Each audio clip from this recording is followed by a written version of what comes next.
அயோத்தி ராமர் கோவில் திறப்பு விழாவை ஒட்டி இறுதிக்கட்ட ஏற்பாடுகள் முழுவீச்சில் நடைபெற்று வருகின்றன. கோவில் வளாகம் முழுவதும் பாதுகாப்பு வளையத்திற்குள் கொண்டுவரப்பட்டுள்ளது. இதுகுறித்து அயோத்தியிலிருந்து நமது செய்தியாளர் சுசித்ரா அளித்திருக்கக்கூடிய தகவல்களை தற்போது பார்க்கலாம்.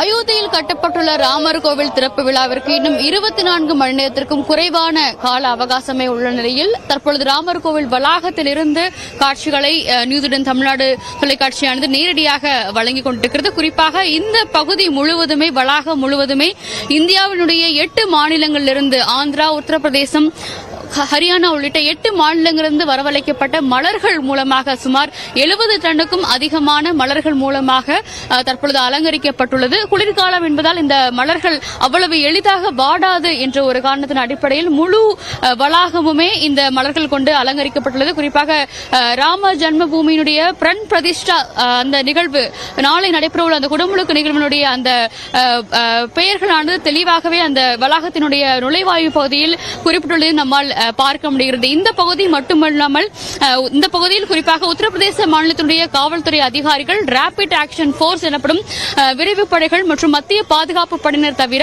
எஸ்பிஜி என்எஸ்ஜி குழுவினரும் பாதுகாப்பு பணியில் தற்பொழுது ஈடுபடுத்தப்பட்டிருக்கிறார்கள்.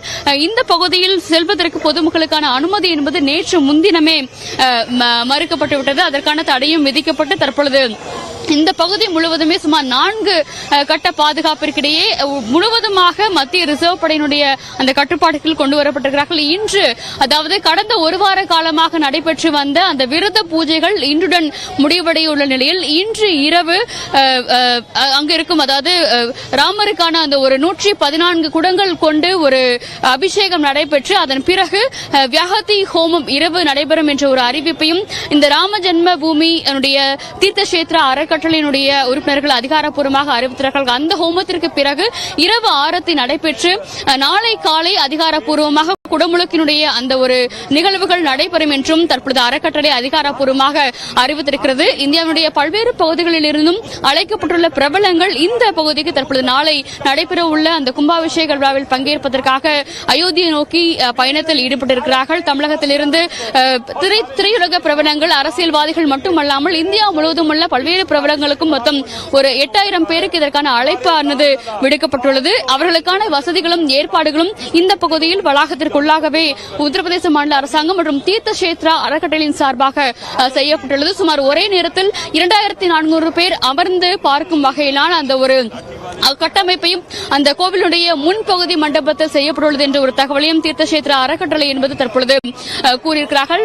இன்னும் 24 மணி நேரத்திற்கும் குறைவான கால அவகாசமே உள்ளதன் காரணமாக அயோத்தி நகரம் முழுமையாகவே காவல்துறையினுடைய கட்டுப்பாட்டிற்கு கீழ் கொண்டுவரப்பட்டுள்ளது. பொதுமக்களும் இந்த பகுதிக்கு வர வேண்டாம் என்ற ஒரு வேண்டுகோளை காவல்துறை அதிகாரிகள் ஒரு கோரிக்கையாகவே முன்வைத்து வருகிறார்கள். இன்று மாலை 5 மணிக்கு பிறகு எந்த ஒரு போக்குவரத்தும், அதாவது அங்கீகார அட்டை இல்லாமல் ஒருவருக்கும் அனுமதி கிடையாது, போக்குவரத்துகளுக்கும் அனுமதி கிடையாது என்ற ஒரு அறிவிப்பையும் காவல்துறை அதிகாரிகள் தெரிவித்திருக்கிறார்கள். நியூசிலாந்து செய்திகளுக்காக ஒளிப்பதிவாளர் கார்த்திகுடன் அயோத்தியாவிலிருந்து சுசித்ரா. ராமர் கோவில் திறப்பு விழாவை முன்னிட்டு ஆஸ்திரேலியாவின் சிட்னி நகரில் சிறப்பு வழிபாடு நடைபெற்றது. ஆஸ்திரேலியாவின் பல்வேறு பகுதிகளில் வாழும் இந்திய வம்சாவளியினர் 1000க்கும் அதிகமானோர் ஒன்று கூடி இந்த விழாவினை நடத்தினர். ஆஸ்திரேலியாவில் உள்ள இந்து கவுன்சில் உதவியுடன் இந்த விழா நடைபெற்றது. அப்போது ராமர் படத்தினை வைத்து ஆரத்தி எடுத்து வழிபாடு செய்தனர். ஜெய் ஸ்ரீராம் என்று முழக்கமிட்டனர்.